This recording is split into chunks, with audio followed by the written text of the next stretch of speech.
जय श्री कृष्ण, राधे राधे, जय जगन्नाथ, राम राम। एक बार फिर से आपका स्वागत है आपके अपने channel catch all colours with Aarti पे।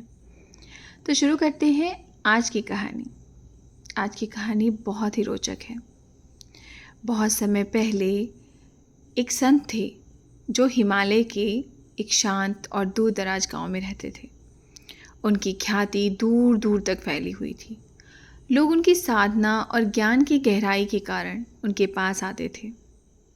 उन संत का जीवन बहुत ही सरल और शांत था और उनकी आत्मा में एक अजीब तरह का गहरा संतोष था।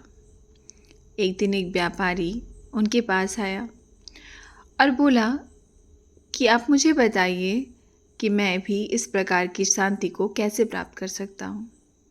मेरे पास सब कुछ है, धन है, प्रतिष्ठा है, परिवार है, लेकिन फिर भी मैं भीतर से बहुत अशांत हूँ। उन संत ने मुस्कुराते हुए जवाब दिया कि तुम्हारे पास सब कुछ है, लेकिन तुमने अब तक एक चीज़ खोई नहीं है और वो है त्याग।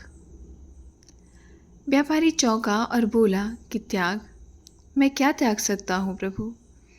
मैंने पहले ही बहुत परिश्रम किया है और अपने परिवार को हर तरह की सुख और सुविधा दी है। संत ने कहा कि उसके पास एक छोटा सा तालाब था। संत के पास उसने उसकी ओर इशारा किया और करके उस सेठ से कहा कि इस तालाब में एक पत्थर फेंको। उस सेठ ने मतलब व्यापारी ने ठीक वैसा ही किया। तालाब में एक पत्थर फेंका। जैसे ही पत्थर पानी में गिरा, तालाब में लहरें उठ गईं।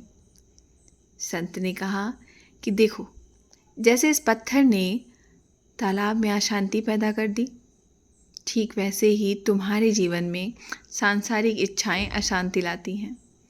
जब तक तुम इन इच्छाओं को अपने भीतर से नहीं त्यागोगे, शांति तुम्हारे पास नहीं आएगी। अब व्यापारी गहरे विचार में पड़ते हुए बोला कि तो क्या मुझे सब कुछ छोड़कर सन्यासी बन जाना चाहिए?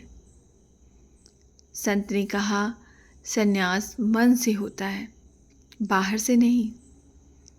तुम संसार के बीच में रहते हुए भी अगर अपनी इच्छाओं और लालच पे नियंत्रण कर सको तो तुम्हें शांति प्राप्त हो जाएगी और त्याग का यही सही मार्ग है।